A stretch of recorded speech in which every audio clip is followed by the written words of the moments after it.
রাগের মাথায় আপনি সন্তানকে বললেন তুই মর, ফেরেশতারা বলল আমিন। তোর ভবিষ্যৎ অন্ধকার, ফেরেশতারা বলল আমিন।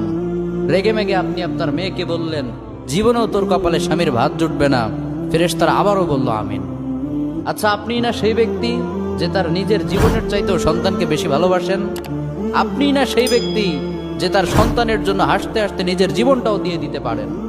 আপনি না সেই ব্যক্তি যে আল্লাহর কাছে নিজের চাইতেও সন্তানের জন্য বেশি দোয়া করে? তাহলে কি করে নিজের হাতে নিজের সন্তানের এত বড় ক্ষতি করতে পারলেন? Doesn't make any sense. Common sense বলতে কিচ্ছু নাই আপনাদের?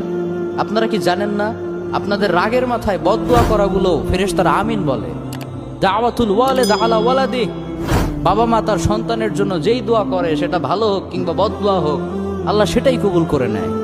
এজন্য খবরদার, নেভার কার্স ইউর চিলড্রেন। রাগের মাথায় কখনো সন্তানকে অভিশাপ করবেন না। খুব বেশি রাগ উঠে গেলে তার জন্য উল্টা